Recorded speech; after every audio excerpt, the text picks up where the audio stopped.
ఈ సంవత్సరము ధనురాశి వారికి 8 ఆదాయము 11 ఖర్చు, రాజ్యపూజ్యం 6, అవమానం 3.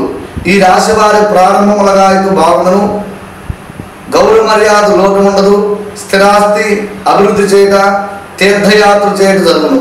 సెప్టెంబర్ నుండి నూతన వ్యక్తితో స్నేహలాభములు, వివాహ శుభకార్యం నెరవేరుట, గృహ నిర్మాణ ప్రయత్నములు అనుకూలించుట, విలువైన వస్తువులు కొనుట జరుగును. కుటుంబంలో సుఖ సంతోషములు, బంధుమిత్రులు జరుగును. మోకాలు నొప్పులు, కీళ్ళు సంబంధ వ్యాధులతో బాధపడుట, ఆపరేషన్ చేయబడుట, అనారోగ్యము ఉండును. ఈ రాశి వారు ధనురాశి వారు విద్యార్థులు శ్రమపడి శ్రద్ధగా చదువుట, పాస్ అవడం జరుగును. ఎంట్రన్స్ పరీక్షల్లో ర్యాంకులు వచ్చును. సెప్టెంబర్ నెలాయితు మెడికల్, లా, ఇంజనీరింగ్ విద్యార్థులకు దూర ప్రాంతమైన జరుగును. ఉద్యోగస్తులకు ప్రమోషన్ కూడిన ట్రాన్స్ఫర్లు జరుగును. అధికారుల ఆదరణ లభించును.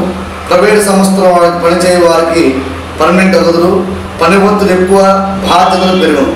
వ్యవసాయదారులకు 2 పంటలు బాగా పని లాభించును. పండ్ల తోటలు, మెట్ట పొలాల వల్ల విశేష లాభాలు వచ్చును. రుణములు ఉన్నట్లు రుణములు తీర్చును. ఈ రాశి వారికి శాంతి పూజ, శని తైలాభిషేకము, పంచముఖ ఆంజనేయ స్వామికి, వెంకటేశ్వర స్వామి దర్శనములు, పూజలు, ఆదిత్య ఉదయం పఠించడం వల్ల రాహు కేతు దోష పరిహారముకు, అష్టాదశ పీఠములు, ద్వాసలింగ దర్శనం చేయడం వల్ల, సుబ్రహ్మణ్యేశ్వర ఆరాధన చేయడం వల్ల మంచిది. వీరికి రత్నము కనకపుష్య రాగము, అదృష్ట సంఖ్య 3.